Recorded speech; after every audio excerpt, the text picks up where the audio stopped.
अस्सलाम वालेकुम दोस्तों, वीडियो देखने से पहले हमारे इस चैनल को सब्सक्राइब कर लें और नीचे मौजूद बेल आइकन को जरूर क्लिक कर लें ताकि हमारी वीडियोस बाकायदगी से आपके पास पहुंचती रहें। इस्लाम की इशाअत व तबलीग, कुरैश का जुल्म व सितम, हिजरत हबशा, सैयदना उमर रज़ियल्लाहु अन्हु और सैयदना हमजा रज़ियल्लाहु अन्हु का कबूल इस्लाम, शेब अबी तालिब, सफर ताइफ और आमुल हुज़्न। लीजिए समाअत फरमाइए। पेशकश मोहम्मद तारिक शाहिद। इन्हीं वाकयात पर सूरह अलग की आयात 6 था 19 नाजिल हुई और इसी सूरत की पहली 5 आयात नाजिल होने के बाद सबसे पहले इस्लाम का इजहार नबी करीम सल्लल्लाहु अलैहि वसल्लम ने नमाज ही से किया था और कुफार से आपकी मुठभेड़ का आगाज भी हरम में आपके नमाज पढ़ने से हुआ था।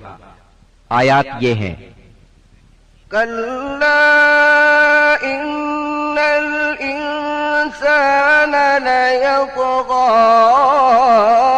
अर्रआहु इस्तग़ना इन्न इला रब्बिका रुजआ أرأيت الذي ينهى عبدا إذا صلى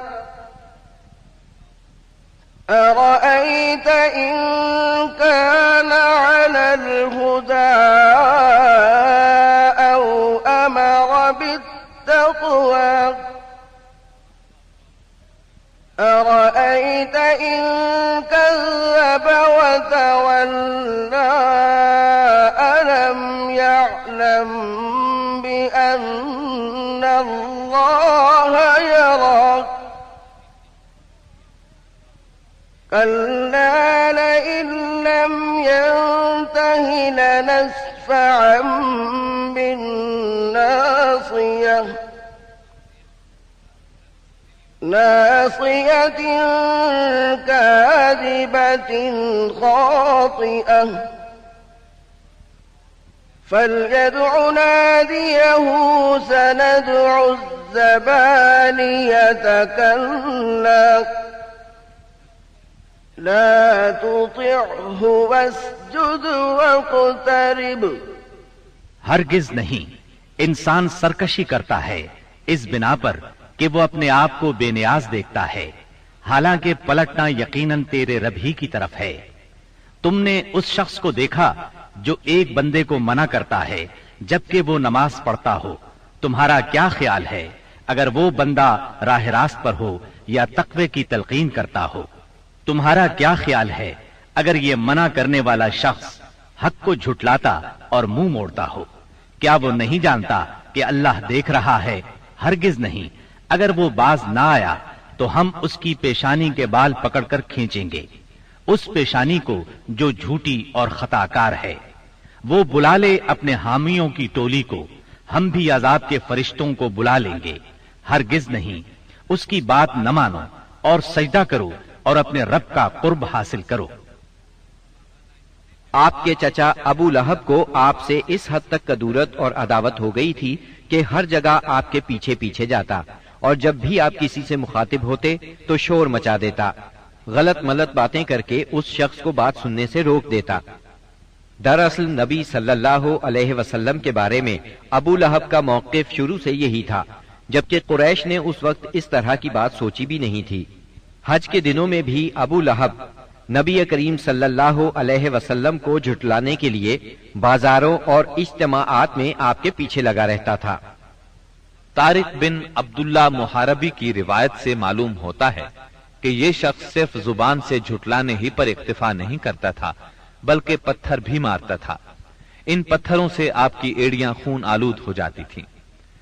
बेसत से पहले अबू लहब ने अपने 2 बेटों उत्बा और उतैबा की शादी रसूलुल्लाह सल्लल्लाहु अलैहि वसल्लम की 2 साहिबजादियों सैयदा रुकैया और सैयदा उम्मे कुलसूम रजी अल्लाह अन्हुमा से की थी।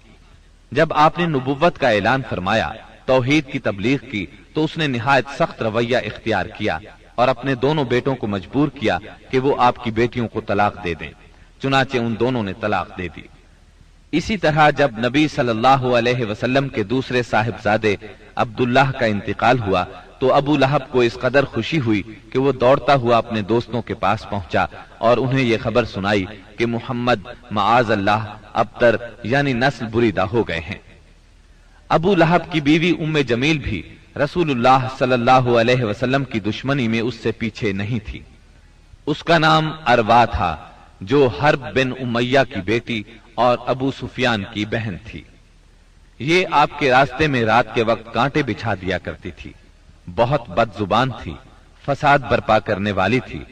कुरान में उसे हम्मालत अल हतब यानी लकड़ी ढोने वाली का लक़ब दिया गया है। जब उसे मालूम हुआ कि उसकी और उसके शौहर की मुजम्मत में कुरान नाजिल हुआ है तो वो रसूलुल्लाह सल्लल्लाहु अलैहि वसल्लम को तलाश करती हुई आई। आप खाना काबा के पास मस्जिद हराम में तशरीफ फरमा थे। सैयदना अबू बकर सिद्दीक रजी अल्लाह अन्हु भी साथ थे। उसकी मुट्ठी में पत्थर थे। आपके सामने आ खड़ी हुई तो अल्लाह ताला ने उसकी निगाह पकड़ ली और वो रसूलुल्लाह सल्लल्लाहु अलैहि वसल्लम को न देख सकी। अलबत्ता अबू बकर सिद्दीक उसे नजर आ रहे थे। उसने पूछा, अबू बकर तुम्हारा साथी कहाँ है? मुझे मालूम हुआ है कि वो मेरी हज्व करता है। अल्लाह की कसम, अगर मैं उस तक पहुंच गई तो ये पत्थर उसके मुंह पर मारूंगी। देखो अल्लाह की कसम, मैं भी शायरा हूं। यह कहकर उसने शेर पढ़ा, मुज़म्ममन असैना व अमरहु अबैना व दीनहु क़लैना। हमने मुजम्मम की नाफरमानी की, उसके अम्र को तस्लीम न किया और उसके दीन को नफरत और हकारत से छोड़ दिया। इसके बाद वो वापस चली गई। सैयदना अबू बकर सिद्दीक रजी अल्लाह अन्हु ने अर्ज किया, ऐ अल्लाह के रसूल, क्या उसने आपको देखा नहीं? आपने फरमाया, नहीं, उसने मुझे नहीं देखा। अल्लाह ने उसकी निगाह पकड़ ली थी। बहरहाल नबी सल्लल्लाहु अलैहि वसल्लम अपनी तबलीग में लगे रहे। मजमाओं और महफिलों में पहुंचकर इस्लाम का पैगाम देते रहे। आप किताबुल्लाह की आयत पढ़ते और साबिका रसूलों ने जो पैगाम दिया था वही पैगाम लोगों को सुनाते। आप फरमाते, या कौम अअबुदुल्लाह मा लकुम मिन इलाहिन गैरुह।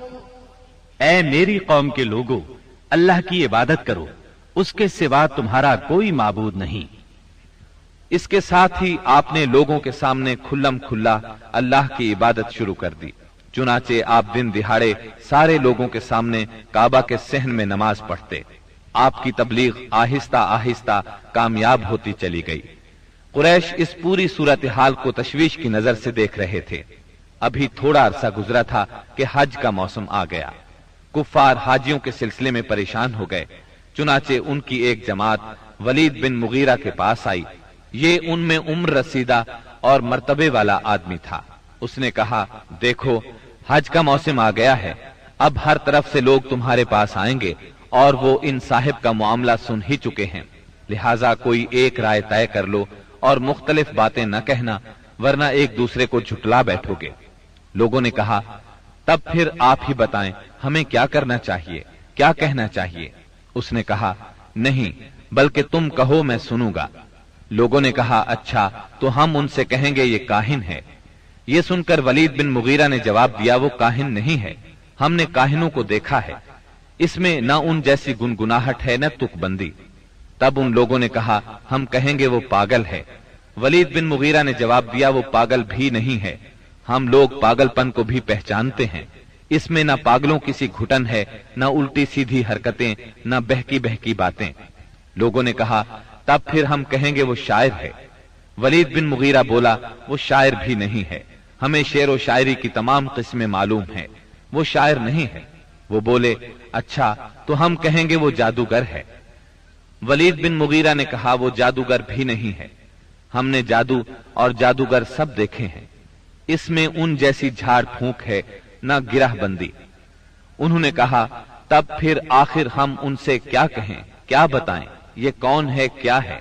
उसने जवाब में कहा, अल्लाह की कसम, उसकी बात में मिठास है, ताजगी है, उसकी जड़ पायदार और शाख फलदार है। तुम जो भी कहोगे वाज़ेह हो जाएगा कि तुमने झूठ कहा है। वैसे ज्यादा मुनासिब यही है کہ تم کہہ دو وہ جادوگر ہے اور اس کی باتوں میں جادو ہے۔ وہ اس کے ذریعے سے باپ بیٹے میں، بھائی بھائی میں، میاں بیوی میں، آدمی اور اس کے خاندان میں لڑائی کروا دیتا ہے، پھوٹ ڈلوا دیتا ہے۔ چنانچہ یہ بات طے کر کے وہ لوگ وہاں سے اٹھے۔ اب انہوں نے حج کے لیے آنے والوں کی راہوں میں بیٹھنا شروع کیا۔ اب جو بھی ان کے پاس سے گزرتا اسے آپ کے بارے میں بتاتے، انہیں ڈراتے اور کہتے کہ تم لوگ اس شخص کے جال میں نہ آ جانا۔ نتیجہ یہ ہوا کہ لوگوں نے آپ کو دیکھنے اور آپ کی باتیں سننے سے پہلے ہی بچ کر رہنے کی ٹھان لی۔ اس کے بعد جب حج کے دن آ گئے تب نبی اکرم صلی اللہ علیہ وسلم نے حاجیوں کے مجمعوں میں اور ان کے ڈیروں پر جانا شروع کر دیا، جا کر انہیں اسلام کی طرف بلانا شروع کیا۔ آپ فرماتے، لوگو لا الہ الا اللہ کہو، کامیاب ہو جاؤ گے۔ ادھر ابو لہب کا یہ حال تھا کہ وہ آپ کے پیچھے پیچھے لگا رہتا، آپ کو جھٹلاتا جاتا، تکلیف بھی پہنچاتا۔ اس طرح جب اس حج سے حاجی واپس لوٹے تو پورے عرب میں نبی صلی اللہ علیہ وسلم کا چرچا ہو گیا۔ قرآن مجید کی سورہ المدثر کی آیات 11 تا 26 میں اس واقعے کی طرف نشاندہی کی گئی ہے۔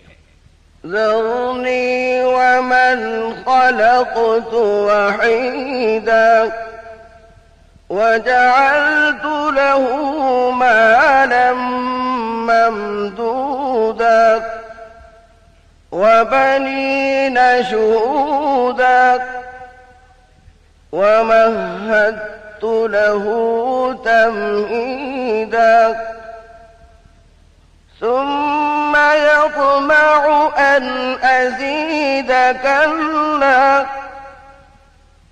إنه كان لآياتنا عنيدا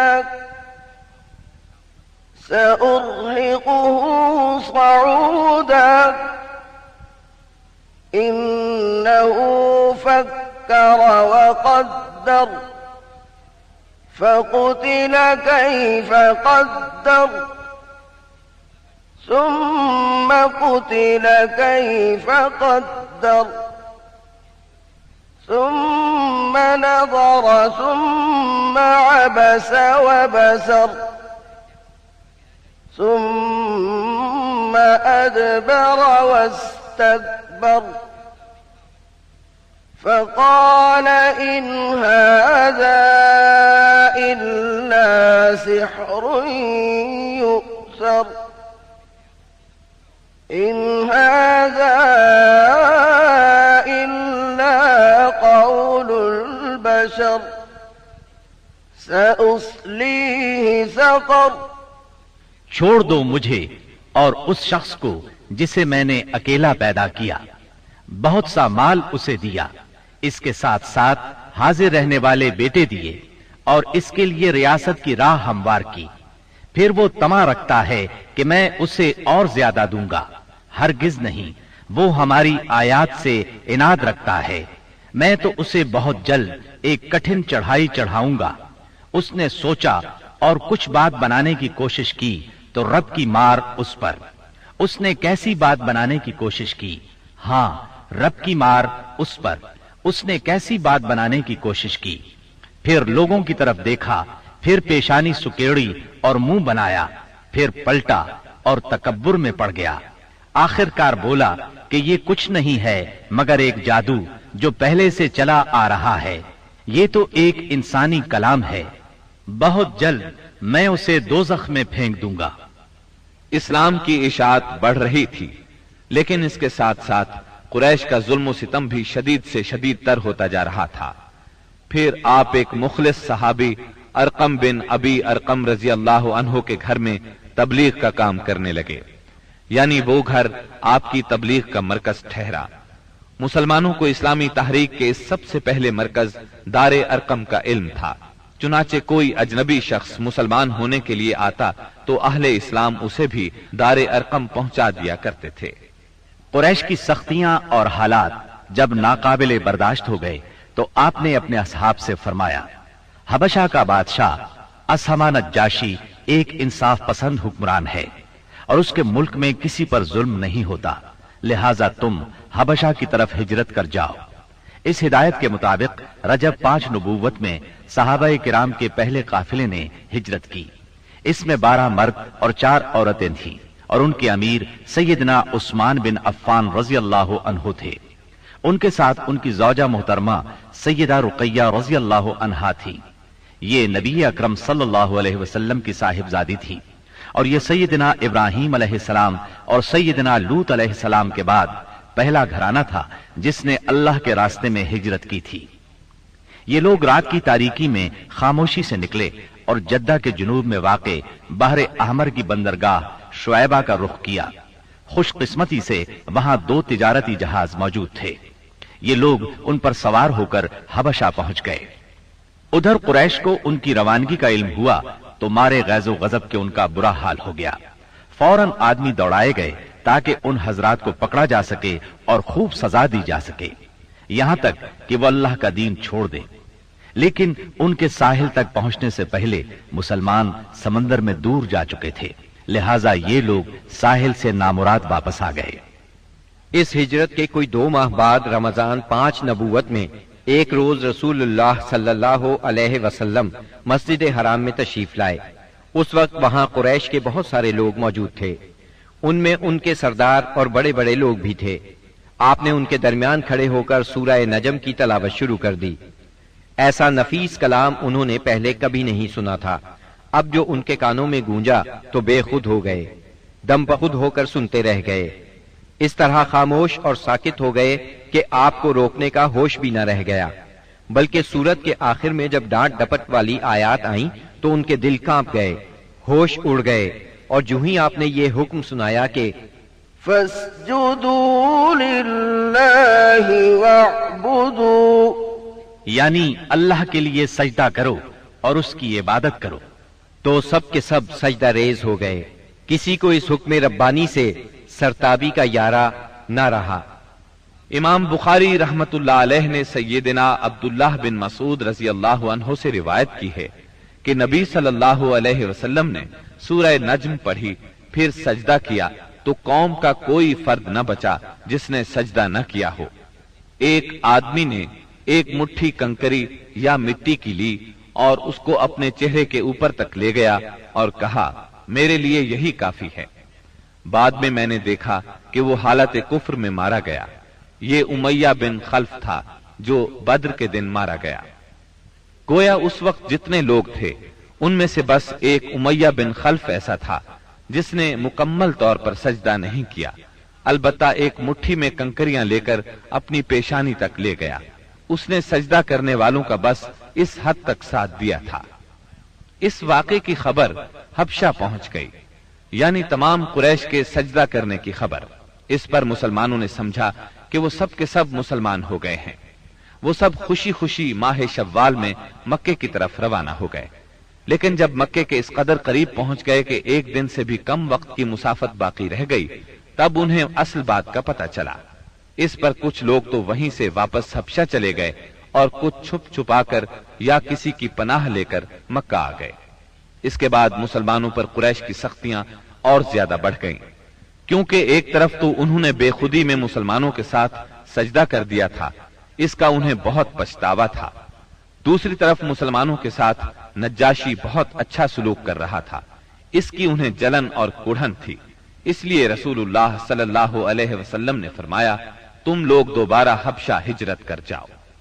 چنانچہ اس مرتبہ 82 یا 83 مرد اور 18 یا 19 عورتوں نے ہجرت کی، اور ظاہر ہے یہ ہجرت پہلی ہجرت کی نسبت زیادہ مشکل تھی، کیونکہ اب قریش چوکنے تھے، مسلمانوں کی نقل و حرکت پر ان کی نظر تھی۔ یہ اور بات ہے کہ مسلمان ان سے زیادہ چوکنے، با حکمت اور ٹھوس قدم اٹھانے والے ثابت ہوئے، اور ان کی تمام تر پکڑ دھکڑ کے باوجود حبشہ کی طرف نکلنے میں کامیاب ہو گئے۔ اس ہجرت سے قریش کے گھر گھر میں کوہرام مچ گیا، کیونکہ قریش کے بڑے چھوٹے خاندانوں میں سے کوئی ایسا نہیں تھا جس کے چشم و چراغ ان مہاجرین میں شامل نہ ہو۔ کسی کا بیٹا گیا تھا تو کسی کا داماد، کسی کی بیٹی گئی تھی تو کسی کا بھائی اور کسی کی بہن۔ ابو جہل کے بھائی سلمہ بن حشام، اس کے چچا زاد 2 بھائی، اس کی چچا زاد بہن ام سلمہ، ابو سفیان کی بیٹی ام حبیبہ، उतबा के बेटे और हिंद जिगर खोर के सगे भाई अबू हुजैफा, सुहैल बिन अम्र की बेटी सहला, उस्मान बिन अफ्फान, उनकी अहलिया रुकैया बिनते रसूलुल्लाह सल्लल्लाहु अलैहि वसल्लम, जुबैर बिन अव्वाम, मुस्अब बिन उमैर, अब्दुर्रहमान बिन औफ, अबू सलमा मखजूमी, उस्मान बिन मज़ऊन, जाफर बिन अबी तालिब और उनकी जौजा अस्मा बिनते उमैस रज़ियल्लाहु अन्हुम वगैरह। इस तरह करीब करीब तमाम सरदारान कुरैश और मशहूर दुश्मनान इस्लाम के जिगरगोशे दीन की खातिर घर बार छोड़कर निकल खड़े हुए थे। इसलिए कोई घराना ऐसा न था जो इस वाक़े से मुतासिर न हुआ हो। कुरैश पर यह बात बहुत गिरां गुजरी कि मुसलमान उनसे बचकर एक ऐसी जगह जा पहुंचे हैं जहां उनकी जान और माल को कोई खतरा नहीं है। चुनाचे उन्होंने इन हजरात की वापसी का मंसूबा तैयार किया। अम्र बिन आस और अब्दुल्ला बिन रबिया को हबशा भेजा। ये दोनों उस वक्त मुशरिक थे। उन्होंने हबशा पहुंचकर मंसूबे के मुताबिक सबसे पहले पादरियों से मुलाकातें की और उन्हें तोहफे तहाइफ दिए। फिर बासर अंदाज में दलील देकर अपनी आमद का मकसद बताया। उन्होंने उनका साथ देने का वादा कर लिया। इसके बाद ये दोनों नज्जाशी के पास आए, उसे भी तहाइफ पेश किए। फिर असल मकसद की बात शुरू की। उन्होंने कहा, ऐ बादशाह, आपके मुल्क में हमारे कुछ नासमझ लोग भाग आए हैं। उन्होंने अपनी कौम का दीन छोड़ दिया है और आपके दीन में भी दाखिल नहीं हुए, बल्कि एक नया दीन ईजाद किया है। उसको हम जानते हैं न आप, इसलिए हमें आपकी खिदमत में उनकी कौम के बड़ों यानी उनके वालिदैन, चचाओं और उनके कबीले के लोगों ने भेजा है ताकि आप उन्हें वापस भेज दें, क्योंकि वो लोग उन पर निगरान हैं और उनकी खामी और खराबी को सबसे अच्छी तरह समझते हैं। जब उनकी ये बात पूरी हो गई तो मंसूबे के मुताबिक पादरियों ने भी उनकी तायीद की, हाँ में हाँ मिलाई। नज्जाशी ने उनकी बातें गौर से सुनी, लेकिन सोचे समझे और देखे भाले बगैर फैसला नहीं किया। उसने सोचा दूसरे फरीक की भी बात सुनी जाए कि वो क्या कहते हैं, तभी हक वाज़े हो सकेगा। चुनाचे उसने मुसलमानों को बुला लिया और उनसे पूछा, ये कैसा दीन है जिसकी वजह से तुम लोग अपनी कौम से अलग हो गए हो, लेकिन न मेरे दीन में दाखिल होते हो और न उन मिल्लतों ही में से किसी के दीन में दाखिल हुए हो। इसके जवाब में सैयदना जाफर बिन अबी तालिब रजी अल्लाह अन्हो ने फरमाया, ऐ बादशाह, हम जाहिलियत वाली कौम थे, बुतों को पूजते थे, मुर्दार खाते थे, बुराइयां करते थे, कराबतदारों से नाता तोड़ते थे, पड़ोसियों से बदसलूकी करते थे। हम में जो ताकतवर होता था वो हमारे कमजोर को खा जाता था। हम इस हालत में थे कि अल्लाह ताला ने हम ही में से एक रसूल भेजा। हम पहले से उसके आली नसब, सच्चाई, अमानत और पाक दामनी को अच्छी तरह जानते थे। उसने हमें अल्लाह ताला की तरफ बुलाया कि हम उसे एक माने और उसी की इबादत करें, और उसके सिवा हमारे बाप दादा जिन बुतों और पत्थरों को पूजते रहे थे उन्हें छोड़ दें। उसने हमें सच बोलने, अमानत अदा करने, कराबत जोड़ने, पड़ोसी से अच्छा सलूक करने, हरामकारी और खून रेजी से बाज रहने का हुक्म दिया। बेहयाई के कामों से, झूठ बोलने से, यतीम का माल खाने से और पाक दामन औरतों पर झूठी तोहमत लगाने से मना किया। उसने हमें यह भी हुक्म दिया कि हम सिर्फ एक अल्लाह की इबादत करें, उसके साथ किसी को शरीक ना करें। उसने हमें नमाज, ज़कात और रोजे का हुक्म दिया। इस मौके पर सैयदना जाफर रज़ी अल्लाह अन्हु ने इस्लाम के और बहुत से अहकाम गिनवाए। फिर कहा, हमने उस पैगंबर को सच्चा माना, उस पर ईमान लाए, उसकी पैरवी की और उसके लाए हुए दीन में उसकी इताअत की। चुनाचे हमने एक अल्लाह की इबादत की, उसके साथ किसी को शरीक नहीं किया, और जो चीजें उसने हराम बताई उन्हें हराम माना, जो चीजें उसने हलाल बताई उनको हलाल माना। बस इस पर हमारी कौम हमसे बिगड़ गई। उसने हम पर जुल्म और सितम का बाजार गर्म कर दिया। हमें हमारे दीन से फेरने के लिए फितनों और सजाओं से दो चार किया, ताकि हम अल्लाह की इबादत छोड़कर फिर से बुत परस्ती की तरफ पलट जाएं, और जिन गंदी चीजों को हलाल समझते थे उन्हें फिर हलाल समझने लगे।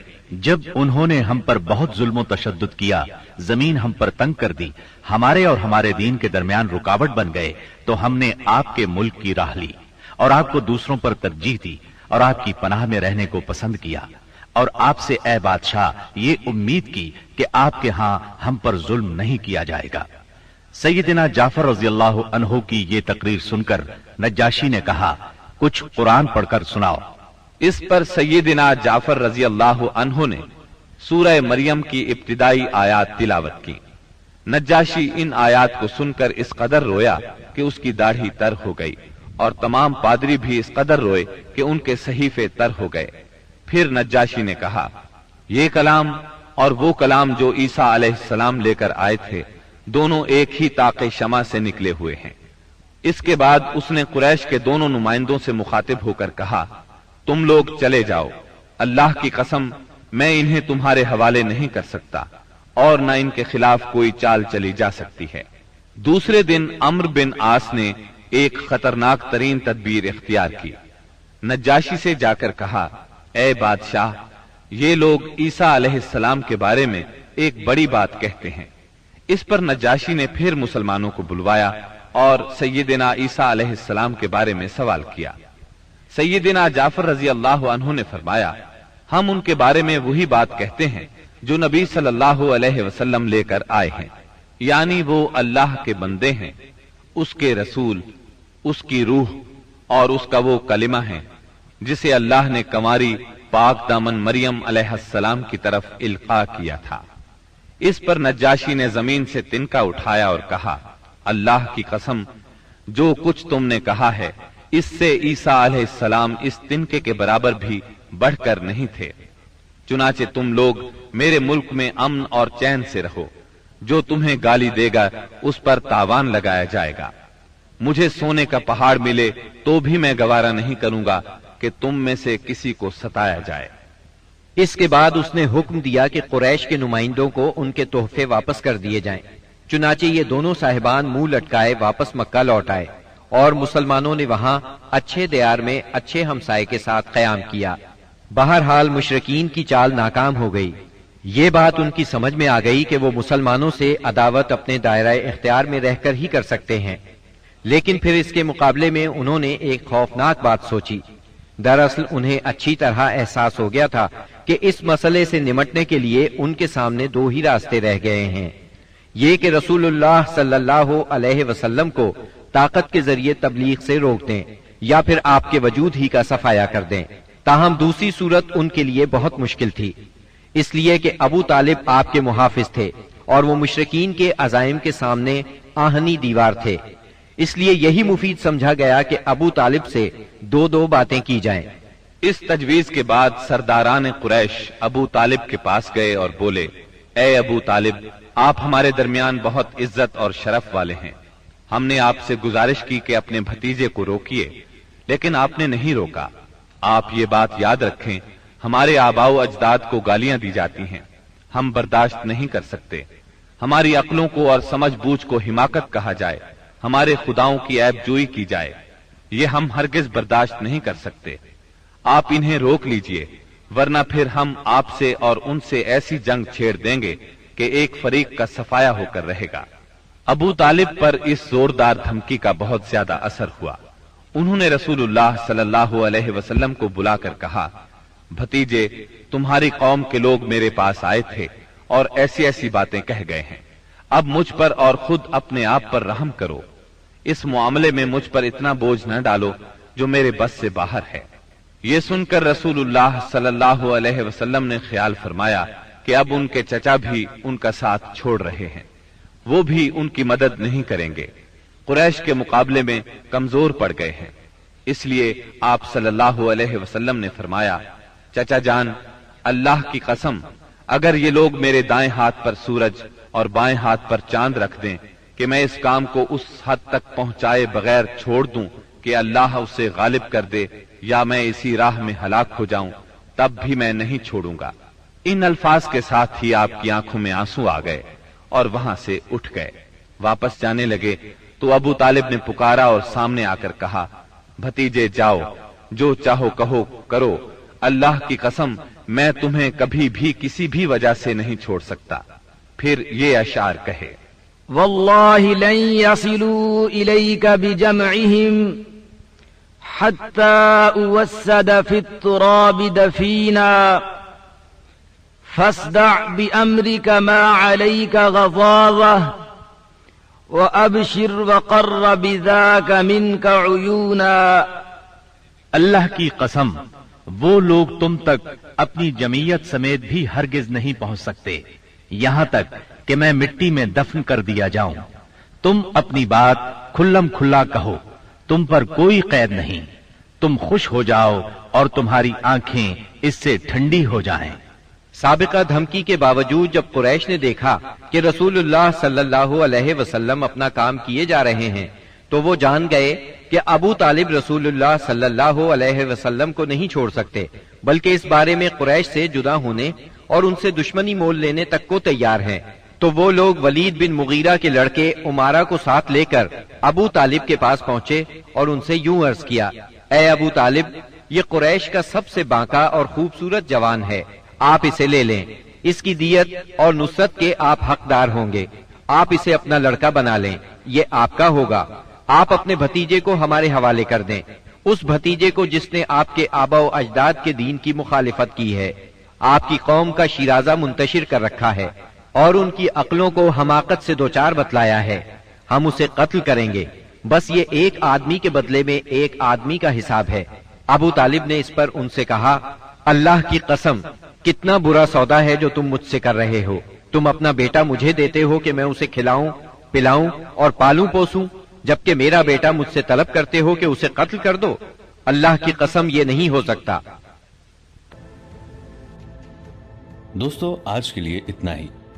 हमारे इस चैनल को सब्सक्राइब करके नीचे मौजूद बेल आइकन को भी जरूर क्लिक कीजिएगा। अगली मुलाकात तक के लिए हमारा और आपका अल्लाह निगहबान।